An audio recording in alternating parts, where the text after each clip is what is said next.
Hi, I'm Molly. I'm one of Dr. Beisman's nurses, and I work here as a nurse, but also as an expert in injectable fillers.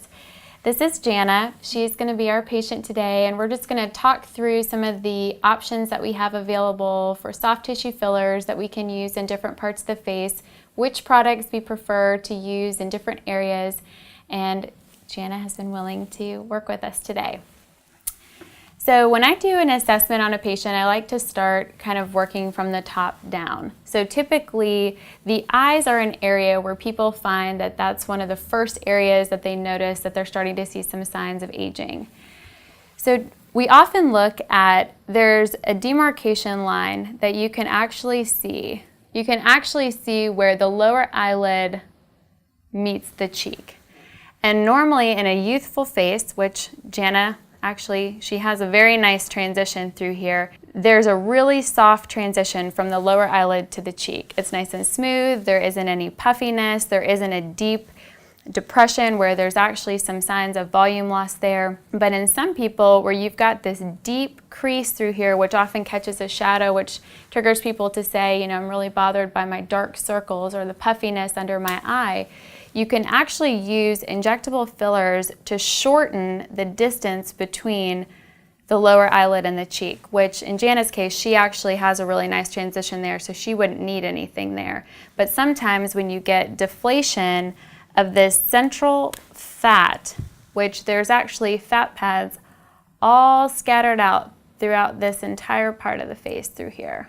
You've got different compartments, and those compartments will actually start to deflate, shift, and move down, which often makes people more aware of the ever-popular nasolabial fold, which then transitions down into the marionette lines. So these are all areas where often people have concerns, see areas that need improvement. So we can use, in the tear trough primarily, we use Restylane Silk. We use those products primarily because they're less hydrophilic in terms of hyaluronic acid-based fillers. They're less likely to bind water so readily, so they don't have a tendency to get puffy. Since the under eye area, the skin is very thin, so we don't want puffy under eyes as a result of trying to correct one problem. The products that we use in the central part of the face are products like Voluma, Restylane Lift.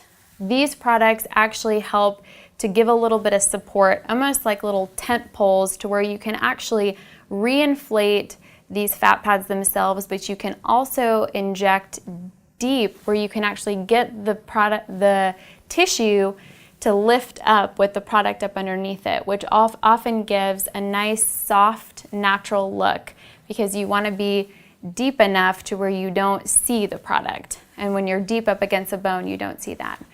And usually with correction in this part of the face, you naturally get some softening of this nasolabial fold that people aren't very fond of. We don't typically like to fill the nasolabial fold because it's something that exists in everyone, even little kids. So we often like to fix the source of what's making this line look heavy before we go after chasing this. We do occasionally put a little bit of filler through here, and a filler that we would choose would be Juvederm or Restylane-based product, just to kind of soften those folds a little bit. Another area that often is of high concern is the area around the mouth. You have fat pads that are scattered all throughout the upper lip through here. In the actual pink of the lip themselves, they actually will deflate. People often say, you know, my lipstick bleeds or my lips look like they've just deflated. You can actually inject the white part of the lip to restore some volume in the fat pads here, but you can also inject individual etched in lines that you see to restore volume and inject to smooth out some of those lines. It's not often that lines will all go away entirely, and that's not our goal. Our goal is to soften things to keep everything looking natural. And then you can inject the actual pink of the lip itself. And again, this is often an area that people are scared and hesitant to let you do because over-injected lips look like fake lips. We don't want you to have fake lips. We want you to have your lips, but just a little bit softer. So you can inject these conservatively to where it just almost looks like they're really well hydrated. So they shouldn't look like you've got filler in there, just really nice and soft and luscious. And then you can use products in the upper lip like Juvederm, Restylane, Belotero, Restylane Silk, which is a new product that we're really enjoying using in the white of the lip, the pink of the lip. It's very natural looking, nice soft. We use primarily hyaluronic acid-based fillers in all of these areas because these are areas that change over time, and you want products that change with an aging face because all of us will continue to age over time. And these products allow for some mobility. They dissolve slowly over time, and people are often bothered by the fact that this is something that you're going to have to maintain, but these products do stimulate some collagen production over time. It's nice to have some flexibility as things change in the face versus using more permanent type fillers or even semi-permanent fillers in this type of the face. There are some areas that we do use some of the semi-permanent fillers like Sculptra. We use Sculptra primarily in this part of the face here and along the jawline. You can use this here to build some subtle softening between the cheekbone and the jawline where people have a tendency to kind of get sunken. You can also use this product along with some of the other hyaluronic acid-based products in the temple to soften the transition from the forehead bone to the cheekbone.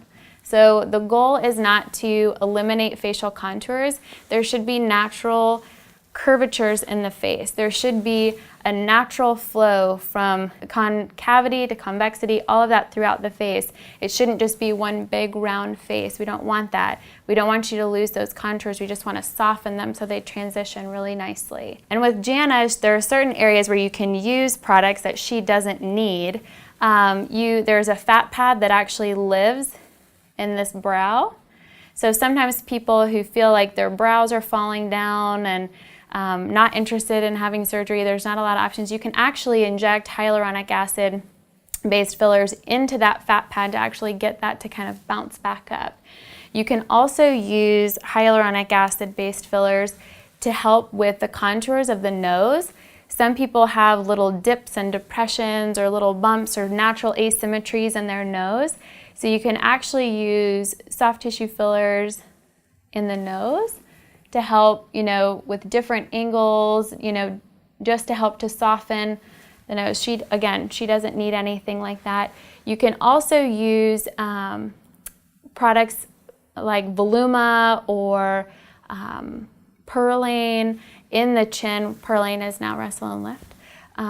But you can use this to actually help give more projection to the chin. Some people don't like the way that their profiles look because their chin kind of sinks back. You can use those fillers to actually give the chin a little bit more profile, which is nice. And again, it allows just for flexibility to really shape the face and work with the face to give you nice, natural looking appearances. So, thank you, Jana.